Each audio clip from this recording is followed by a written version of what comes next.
देश पर मरने मिटने की कसम हमने खाई है, देश पर मरने मिटने की कसम हमने खाई है, अपने शौर्य से दुश्मन को खूब धूल चटाई है।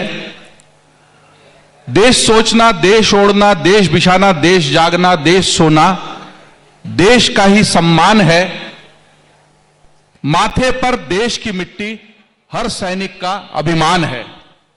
इन पंक्तियों के साथ जब मैं हमारे बीच में एक ऐसे रियल लाइफ के हीरो, एक आइकन, एक ऐसे लीजेंड बैठे हैं, उनका आप सबकी तालियों से इस्तेकबाल करूं, उसके पहले हम जोर से बोलेंगे वंदे वंदे वंदे, जय हिंद, जय हिंद, जय Hind.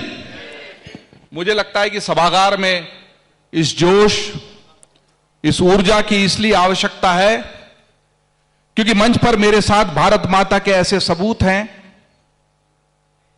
Lieutenant general retired Rana Pratap Kalita ji, जिनका नाम किसी परिचय का मोहताज नहीं है। बादलों की छांव में और बादलों के गांव में कहलाने वाला राज्य असम, और उसकी एक जगह तामुलपुर, जिसका शायद नाम भी हम लोगों में से बहुत कम ने सुना होगा। उस तामुलपुर में जन्मे, रंगिया में पले बड़े और फिर उसके बाद ग्वालपारा के सैनिक स्कूल में उन्होंने प्रशिक्षण लिया और राष्ट्र सेवा के लिए वो यहीं, जहां अपनी जन्मभूमि असम से निकलकर कर्मभूमि उत्तराखंड में आए, देवभूमि उत्तराखंड में आए। कुमाऊं बटालियन, कुमाऊं रेजिमेंट से उनका संबंध रहा। अपनी जन्मभूमि से उनके कर्मभूमि के सफर पर उनसे बात करूंगा। अमर उजाला परिवार की ओर से उनका स्वागत करूंगा, लेकिन उनसे जानना चाहूंगा कि तामुलपुर के उस छोटे गांव में जो बॉर्डर एरिया है, सीमा रेखा पर ही उनका जन्म हुआ और परवरिश हुई। वो कौन सा पल था सर, जब आपने उस पार लगे हुए सैनिक कैंप को, नदी के पार के सैनिक कैंप को देखा और आपके मन में ख्याल आया फौज में जाने का? क्योंकि परिवार में जब फौज की परंपरा होती है तो लोग फौज में जाते ही हैं, लेकिन पिताजी शिक्षक थे, परिवार में सेना की कोई परंपरा नहीं थी। लेकिन वहां से निकलकर वो पहुंचे हैं ईस्टर्न कमांड, यानी हमारी जो पूर्वी कमान है, उसके प्रमुख के पद तक, जहां पर पूर्वोत्तर का कोई भी व्यक्ति इसके पहले नहीं पहुंचा। सम्मान और अभिनंदन के साथ जवाब लेंगे कलिता साहब से। सबको मेरा नमस्कार। सबसे पहले मैं अमर उजाला परिवार को धन्यवाद देना चाहता हूं कि मुझे यहां इस संवाद में शामिल होने का अवसर दिया। आपने मेरे शुरुआत के बारे में सवाल किया है। मेरा जन्म एक तामुलपुर नाम का छोटा सा कस्बा है असम में, वहाँ पे हुआ था। और मेरे पिताजी एक स्कूल के प्रधान शिक्षक थे और हम लोग उस स्कूल के कैंपस के अंदर ही रहते थे जी।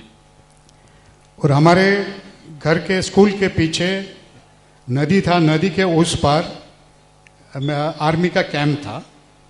वो कैंप अभी भी है, वो स्कूल अभी भी है। पिछले साल मैं दोनों जगह विजिट करके आया था। तो चूंकि स्कूल के और नदी के बीच में बहुत खुला एरिया था, तो उस आर्मी कैंप के लोग काफ़ी उस एरिया में ट्रेनिंग करने आते थे। तो जब मैं बचपन में, उस समय केजी नहीं कहते थे, कॉमन कहते थे हमारे जी स्कूलों में। तो स्कूल में जब मैं पढ़ता था, पढ़ाई शुरू किया था, तो उनको देखता था मैं अपने घर से।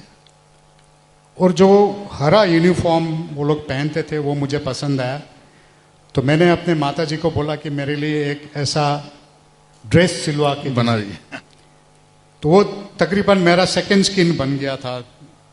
हर समय में वही ड्रेस पहन के घूमता था। तो पहले लगाव उस वहाँ से हुआ है। उसके बाद जब पढ़ाई शुरू किया तो बचपन में एक एसमीज में एक महाभारत थे, उसको कथा महाभारत बोलते थे। तो उसको मैं काफ़ी पढ़ता था और उस कथा महाभारत में कुरुक्षेत्र की लड़ाई के हर दिन किस प्रकार से लड़ाई हुआ है उस प्रक्रिया के बारे में व्याख्या किया हुआ था। तो वो मैं पता नहीं कितने बार पढ़ चुका हूँ। तो उससे पता नहीं एक शरीर में एक अजीब सा फीलिंग्स आता था। तो तब मैंने ठान लिया था कि मैं सेना में जाऊंगा। और पिताजी ने जब मेरा इस इच्छा को देखा तो सैनिक स्कूल ग्वालपारा में मैंने ज्वाइन करवाया और उसके बाद फिर जर्नी सेना का शुरू कर दी। सर, हरी वर्दी आपने पहनी, हरी वर्दी हमने बचपन में खूब पहनी, बस ये है कि कलम थामनी पड़ी बंदूक की बजाय। लेकिन मैं उस यात्रा को समझ सकता हूं। मुझे तो लगता है कि जिस दिन घर में नामकरण ही राणा प्रताप हुआ तो तय हो गया था कि युद्ध का मैदान आपके लिए बना है और आप युद्ध के मैदान के लिए बने, कि राणा प्रताप नाम का व्यक्ति तो घर में नहीं बैठ सकता।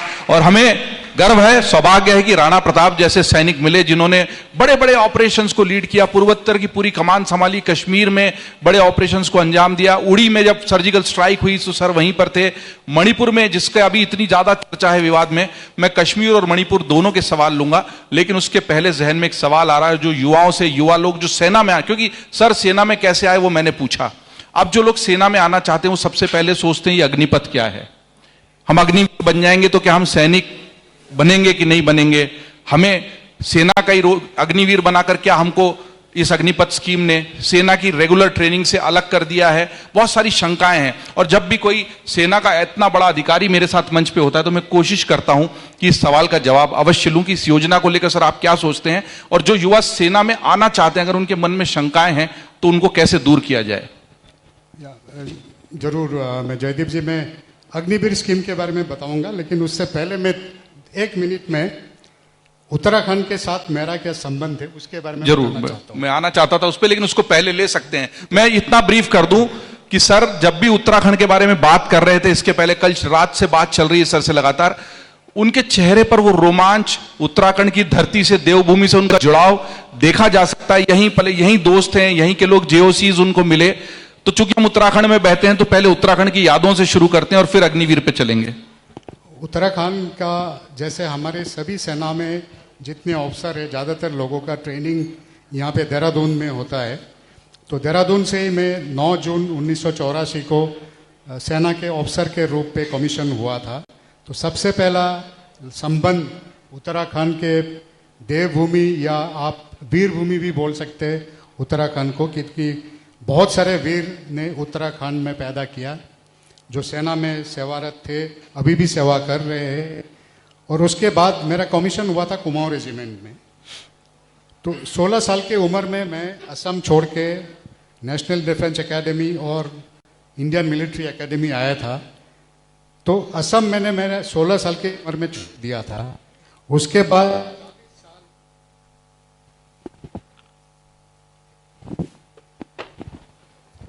सेना में 40 साल में एक तरफ से पल के जो बड़ा हुआ वो कुमाऊनी सोल्जर्स के साथ बड़ा हुआ। पूरी जिंदगी मैंने कुमाऊनी जवानों के साथ बिताया है। सेना का जो पहले सीख जो यूनिट में मिला वो मेरे कुमाऊनी भाइयों से मिला है, तो उनको मैं कभी भी नहीं भूल सकता हूँ। वो मेरा एक गहरा संपर्क है।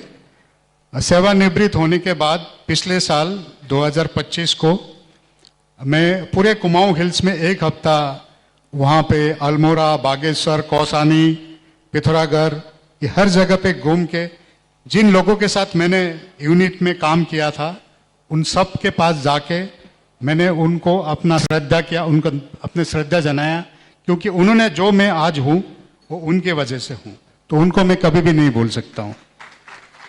तो ये मेरा उत्तराखंड के साथ जो संबंध है। और रही बात अग्निवीर जो अग्निपथ स्कीम के बारे में, देखिए अभी 4 साल के लगभग हो चुका है और जो पहला बैच जो अग्निवीर के जो शामिल हुआ था वो इस साल के आखिर में या अगले साल के शुरुआत में उनका जो 4 साल का कॉन्ट्रैक्ट है वो खत्म हो जाएगा।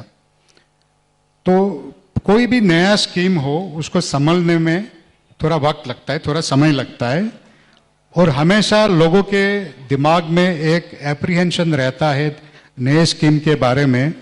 जब वो ट्रांसफॉर्मेशनल चेंज लाता है, कुछ बदलाव लाता है, तो नए स्कीम के बारे में हमेशा कुछ एप्रीहेंशन रहता है कि ये लोगों के, देश के हित के लिए है या नहीं है, लोगों के हित के लिए है या नहीं है। लेकिन मैं समझता हूँ कि हमें थोड़ा समय देना चाहिए अग्निवीर स्कीम को। 2-3 साल हमको इंतजार करके देखना पड़ेगा कि जो लोग 4 साल का कॉन्ट्रैक्ट पूरा करके बाहर निकले, क्योंकि उनके लिए ऑप्शंस बहुत जनरेट किया हुआ है, उनके स्किलिंग के लिए, उनका रीएम्प्लॉयमेंट के लिए, एंटरप्रेन्योर करके उनको बढ़ने के लिए एक लमसम अमाउंट भी दिया जाएगा।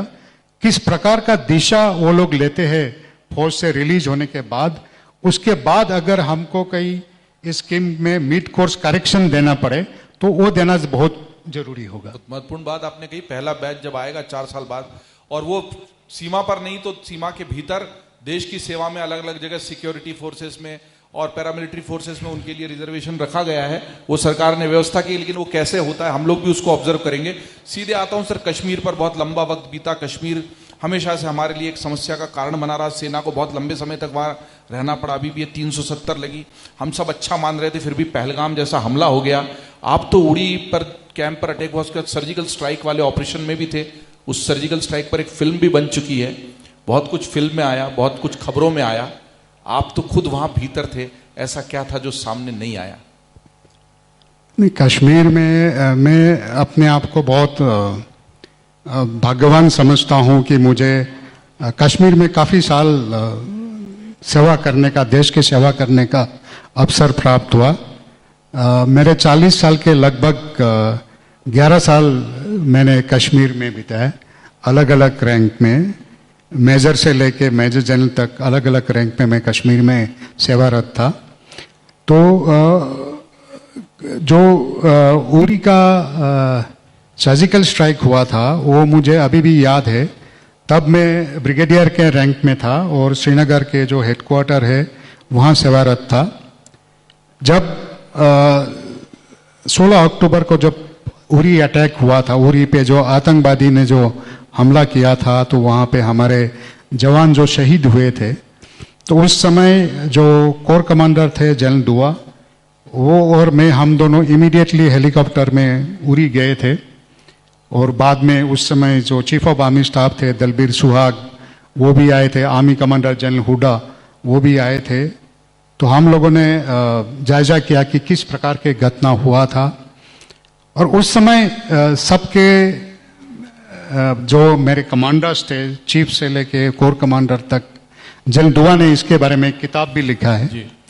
तो सबके अब दुख की बात तो थी, उसमें कोई दो राय नहीं है सब, लेकिन सबके मन में यह था कि इस चीज को हम जाने नहीं देंगे, इस चीज को हम नहीं भुलाएंगे, इसका बदला हम जरूर लेंगे और ऐसे जगह पे लेंगे जिससे ये जो उग्रवादियों का जो संगठन है उनको नुकसान पहुंचा सके।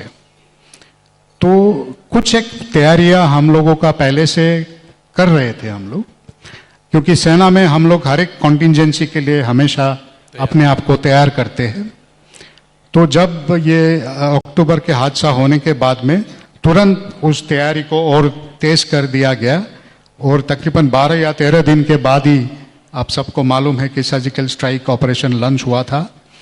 सिर्फ मैं यही कहना चाहूँगा कि जो मेरा ऑपरेशन था, मेरा जो रोल था वो मैं BGS ऑपरेशन बोलते, जो सभी प्रकार के कश्मीर में जो ऑपरेशन होते हैं उनको कोऑर्डिनेट करते और कंट्रोल करते हैं। तो वो ऑपरेशन का मॉनिटरिंग मैंने रात भर किया था बैठ के, हम लोगों का जो UAV है, ड्रोन फुटेज वगैरह लेके।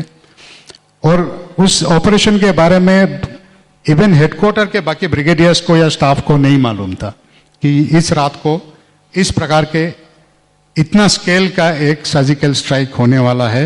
ये बिल्कुल जिसको बोलते हैं नीड टू नो बेसिस, जिसको जानकारी जानना हो उन्हीं को मालूम था, और जो ऑपरेशन के लिए गए थे सिर्फ उनको मालूम था।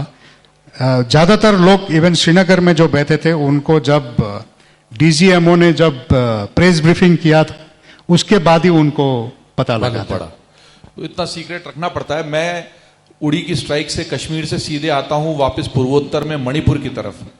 मणिपुर अभी भी हमारे माथे की शिकन बना हुआ है। पूर्वोत्तर का एक खूबसूरत राज्य है, लेकिन वहां संघर्ष की आग थमती नहीं। जब लगता है कि अब मणिपुर का मसला हल हो जाएगा, सरकार बदल गई, राजनीतिक नेतृत्व बदल गया, लेकिन जमीनी संघर्ष खत्म नहीं हो पा रहा। दूर जो हम लोग यहाँ बैठे हैं, दिल्ली में बैठे हैं, दक्षिण भारत में हैं, पूर्व दूसरे राज्यों में हैं, हमको केवल पढ़ने लिखने सुनने में समझ में आता है कि वहाँ कोई समुदायों का, कबीलों का संघर्ष है, नगा, मैतेई और कुकी, ये शब्द हम सुनते रहते हैं, लेकिन जमीनी हकीकत हमको समझ में नहीं आती, दिक्कत क्या है। आपने मणिपुर को बहुत नजदीक से देखा है, बल्कि जो सबसे बड़ा संघर्ष अभी हुआ उस वक्त आप वहां पर चूंकि कमान संभाल रहे थे, आपने बहुत सारी ऐसी घटनाओं को समय से पहले भांपते हुए रोक लिया। मणिपुर में दिक्कत क्या है सर? मेरे ख्याल से जब मैं ईस्टर्न कमान में था तो कोई भी सवाल मेरे से सवाल करते थे तो मेरा जवाब एक ही रहता था कि नॉर्थ ईस्ट में सबसे कॉम्प्लेक्स स्टेट मणिपुर है। मणिपुर में 3 कम्युनिटी रहते हैं। एक मैतेई कम्युनिटी जो पॉपुलेशन के तकरीबन 53% है और वो वैली एरिया में रहते हैं, वो इम्फाल वैली में।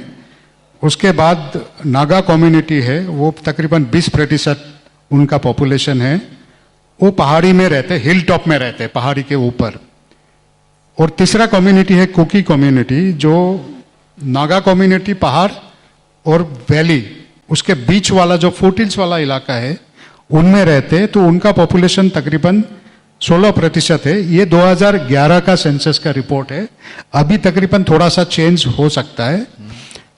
एक तो ये उनका पॉपुलेशन का डिस्ट्रीब्यूशन है, लेकिन उनका जो स्पेशल स्टेटस की वजह से जो कुकीज और नागाज है वो शेड्यूल ट्राइब है, जबकि मैतेईज जो है वो जनरल कास्ट है। और मैतेईज जिस इलाके में रहते हैं 53% पॉपुलेशन, वो मणिपुर के सिर्फ 10% के इलाके में वो रहते हैं, जबकि जो बाकी जो नागाज और कुकीज है जो 46% पॉपुलेशन है उनके कब्जे में 90% ऑफ द लैंड है। तो पहला प्रॉब्लम है लैंड के ऊपर प्रेशर। आप देखिए 10% के इलाके में 53% लोग रहते हैं। तो और कानून ये है कि नागाज और कुकीज जो है वो इम्फाल वैली में मैतेई वाले इलाके में जमीन खरीद सकते, रह सकते, लेकिन मैतेईज पहाड़ों में नहीं खरीद सकते, नहीं जा सकते। तो एक बेसिक प्रॉब्लम ये है। दूसरा प्रॉब्लम है, चूंकि नागा और कुकी शेड्यूल ट्राइब है तो उनके लिए रिजर्वेशंस है, जबकि मैतेईज के लिए रिजर्वेशंस नहीं है। और अनएम्प्लॉयमेंट हम लोग को मालूम है कि हमारे देश का एक मुद्दा है। तो प्रेशर्स ऑन लैंड और एम्प्लॉयमेंट अपॉर्चुनिटीज, ये दो एक बेसिक मुद्दा है। और तीसरा है उनका जो पॉलिटिकल रिप्रेजेंटेशन है, उनका जो लेजिस्लेटिव असेंबली है, टोटल एमएलएस की संख्या 60 है, 60, उसमें से 40 मणिपुर के वैली में है जो कि मैतेई पॉपुलेशन डोमिनेटेड है, 10 नागा डोमिनेटेड और 10 कुकी डोमिनेटेड। तो ज्यादातर जो है सरकार वो मैतेई पॉपुलेशन की होती है, उनका ज्यादा है। तो डेवलपमेंटल एस्पिरेशंस जो है पहाड़ के लोगों का और प्लेन्स के लोगों का, उसमें एक डिफरेंशियल आ जाता है। और कुकी पॉपुलेशन का जो बैकग्राउंड है उसमें देयर आर डिफरेंट नैरेटिव्स, अलग अलग प्रकार के इंटरप्रिटेशन है। एक नैरेटिव है कि वो लोग म्यांमार से आके यहाँ पे बसे, ये कुछ हद तक सही है, लेकिन कब आए वो, कितने संख्या में आए, और इंडिपेंडेंस के बाद कितना और लगातार माइग्रेशन हुआ, उस आंकड़ों के ऊपर थोड़ा सा डाउट है, अलग अलग इंटरप्रिटेशन है या पर्सपेक्टिव है जी। तो ये जब लोगों के एस्पिरेशन जब मीट नहीं हो रहे, बेसिक प्रॉब्लम मेरे ख्याल से ये है।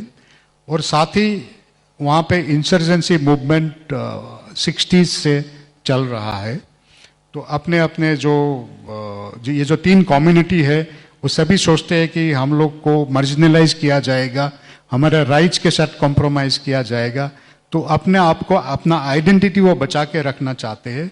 तो ये सारे जितने मैंने कारण बताया, सबका एक मिल के ये जो कॉम्प्लेक्सिटी है, बहुत पेचीदा मसला है और हम इतनी कम समय में उसको नहीं, मुझे कुछ और जरूरी सवाल लेने हैं, समय थोड़ा कम है, लेकिन जिनके पास जमीन कम है वो लोग ज्यादा है, और जो लोग कम है उनके पास जमीन ज्यादा है, और संघर्ष है कि थम नहीं रहा। जिसने पूर्वोत्तर को के चप्पे चप्पे को देखा है, वो व्यक्ति अगर कहता है कि मणिपुर सबसे कॉम्प्लिकेटेड है, तो हम समझ सकते हैं कि मणिपुर में हमेशा इस तरह आग क्यों लगी रहती है।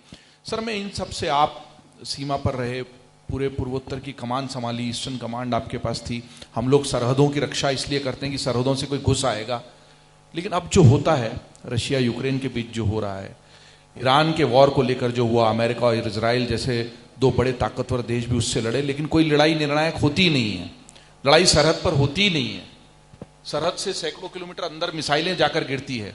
हमने भी ऑपरेशन सिंदूर में दिखाया कि हम मुरीद के और बहावलकोट तक जाके हमला कर सकते हैं। मॉडर्न डे वॉरफेयर ही चेंज हो गया है, युद्ध की परिभाषा बदल रही है, अब सेना घुस जाएगी और झंडा फहरा देगी वाला युद्ध नहीं है, युद्ध शुरू तो हो जाता है लेकिन खत्म होने की कोई परिभाषा ही नहीं है। एक तो इस वॉरफेयर को आप कैसे देखते हैं, और भारत इस तरह के मॉडर्न वॉरफेयर के लिए किस तरह से तैयार है? आपने सही बोला, युद्ध की परिभाषा बिल्कुल बदली हो चुके हैं, क्योंकि सीमा पर अभी लड़ाई युद्ध सिर्फ सीमा पर सीमित नहीं है, वो पूरे देश के पॉपुलेशन को सम्मिलित करते हैं, जिसको हमने ऑप सिंदूर में भी देखा।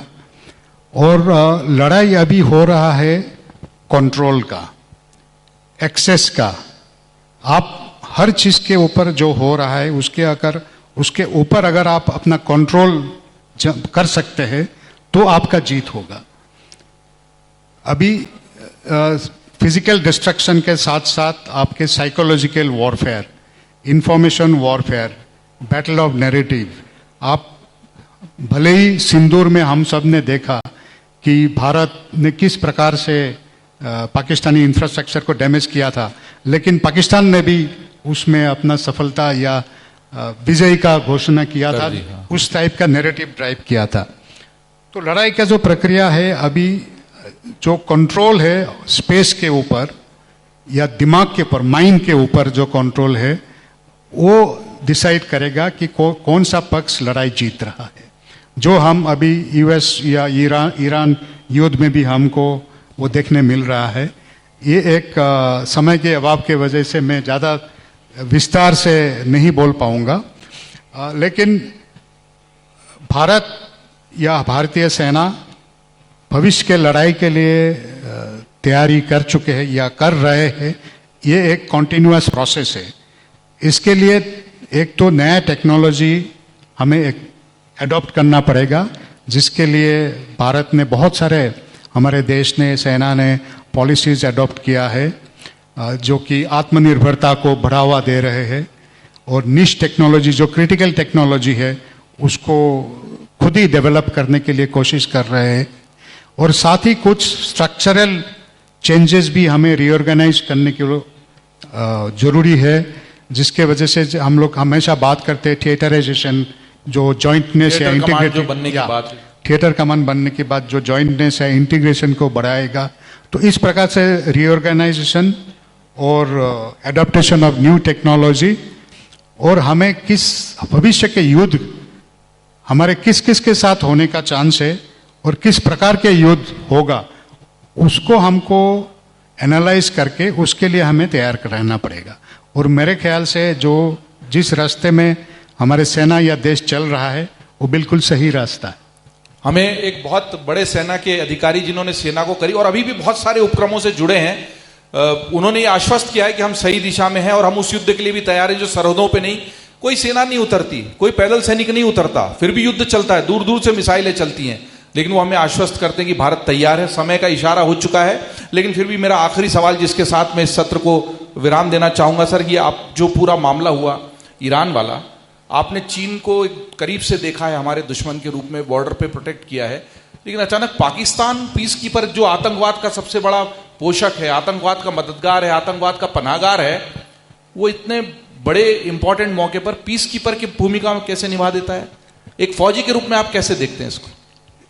ये एक मेरे ख्याल से भौगोलिक स्थिति का देन है पाकिस्तान को, क्योंकि ज्योग्राफिकल लोकेशन पाकिस्तान का ऐसा है जो ईरान के नज़दीक है, प्लस रिलीजियस एफिनिटी की वजह से वो दोनों पक्षों के साथ, ईरान के साथ भी बात कर सकते हैं और यूएस के साथ उनका पुराना रिश्ता है। जब इंडिपेंडेंस के बाद ही, पार्टीशन के बाद से ईरान, यूएस और पाकिस्तान का रिश्ता एक अच्छा रहा है।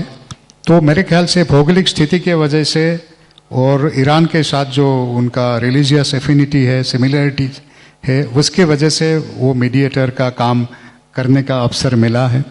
ये अच्छी बात है अगर लड़ाई खत्म हो, मीडिएशन चाहे कोई भी करे, लेकिन पूरी दुनिया के लिए, क्योंकि पूरी दुनिया के इकोनॉमी वो जो ऑयल के जो सप्लाई है हार्मुज स्ट्रेट से, उसके ऊपर डिपेंडेंट है, तो लड़ाई खत्म होना चाहिए, वो हम सबके प्रायोरिटी। एक फौजी थोड़ा डिप्लोमेटिक भी हो सकता है, ये मुझे सर से समझ में आया, लेकिन मैं उनकी इस कला को भी सैल्यूट करता हूं, सलाम करता हूं। जोरदार तालियां, अभिवादन, अभिनंदन राणा प्रताप कलिता जी का, और बोलिए भारत माता की, भारत माता की, भारत माता की। कलिता जी का बहुत बहुत धन्यवाद अमर उजाला के संवाद में आने के लिए। बहुत बहुत शुक्रिया सर। और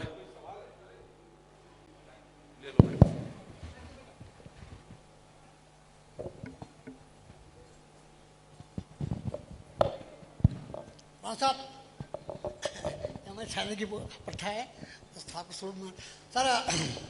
अभी हमारे जनरल साहब हमसे काफ़ी सीनियर वो हैं। मैं ऑनर कैप्टन आलम सिंह भंडारी, वैसे ऑनर कैप्टन आलम सिंह भंडारी, मेरे को भी साहब पेंशन आए हुए 32 साल हो गए अभी। तो अभी थोड़ा सा, जैसे अभी आपने बोला अग्निवीर के बारे में, सरकार ने जो भी नई खोज की है उसको हमको मानना पड़ेगा और वो सही होगा जो भी है। पर थोड़ा ऐसा है साहब, आप तो जानते ही हो कि हम जब फौज में थे, खुद मैं था, और लास्ट ग्रेजुएशन रैंक तक हम बोलते थे कि साहब आपका सूट क्या होती है, ठीक नहीं हो रहा है, या आपका ठीक नहीं हो रहा है। अब मतलब जो भी है, और 4 साल का जो सिपाही बन के आएगा उसके अंदर क्या क्या कमियाँ होंगी वो तो अलग बात है। दूसरी बात सर, मैं खुद 71 की लड़ाई में, उसमें मेरे को 3-4 साल हो रहे थे, और मैं हम लोग ढाका तक बरहमपुर जो कलकत्ता के पास में है, वहाँ से हमने एडवांस किया था उस ज़माने में। और सर मेरे ख्याल से 7 अटैक मारे थे हमने, मैं खुद उसमें सिपाही था, 7 अटैक मारे हमने। और लास्ट में मेरे साथ ढाका तक जो हार्डिंग ब्रिज है, तो अभी साहब सुन के है कि नहीं, ठीक है। तो अब उसमें हमारी जज्बा था कि हमने यूनिट, सवाल मेरा ये है, यूनिट के लिए मरना है, यूनिट के लिए हमारा और शान आन बान, हम अपने यूनिट को समझते थे, क्योंकि हमें मालूम के 15 साल हमने इसमें रहना है। हालांकि हम लोग 30 साल रहे। तो क्या जो ये नए लड़के आ रहे जो भर्ती कर अग्निवीर के अंदर, क्या इनके अंदर ये जज्बा और जुनून और जो जोश कि मैंने इसी के समर्पण क्या इनके अंदर होगा? तो ये इसलिए मैं दूसरे और सर प्लीज सर नहीं,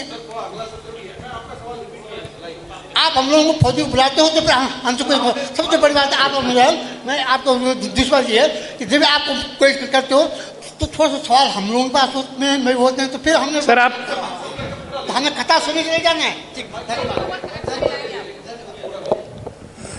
नहीं, ये सर इनका थोड़ा सा सम्मान ये है कि वही जज्बा रहेगा। मैं समझ गया, ये जज्बा बिल्कुल रहेगा, जिसका प्रदर्शन अभी अब सिंदूर के दौरान अग्निवीरों ने हिस्सा लिया और उन्होंने दिखाया ये। और क्योंकि अभी जो ट्रेनिंग है, अभी आजकल ज़्यादा पढ़ा लिखा लोग सेना में आ रहा है, उनका कैपेबिलिटी ज़्यादा है, उनका एडेप्टेबिलिटी ज़्यादा है, और आजकल क्योंकि अवेयरनेस लेवल भी ज़्यादा हो गया है। पहले क्लास 8 पास करके फौज सेना में आते थे, अभी क्लास 12 पास करके आ रहे हैं। और जो ट्रेनिंग का जो प्रक्रिया है उसको अभी सुधार किया गया है काफ़ी, ताकि पुराने जो सैनिक को जो ट्रेनिंग दिया था उतना ही ट्रेनिंग दिया जाए, जिसको अभी सिंदूर के दौरान उन्होंने दिखाया अग्निवीरों ने। ये हमें एयरफोर्स में, नेवी में, आर्मी में, तीनों फौज में ये दिखाया है बाखूबी। उसमें आपको इमोशनल होने की, या ये मैं समझ सकता हूँ, लेकिन मैं आपको ये आश्वासन देता हूँ कि ट्रेनिंग और वो जो पुराने जज्बा है वो अभी भी कायम है और हमेशा कायम रहेगा। हम भी उम्मीद करते हैं कायम रहे, भारत माँ की आन बान शान भी कायम रहे। फिर से धन्यवाद। अगर आप ये वीडियो YouTube पर देख रहे हैं तो हमारे चैनल को सब्सक्राइब कर बेल आइकन दबाएं, और Facebook पर देख रहे हैं तो हमारे पेज को लाइक करें।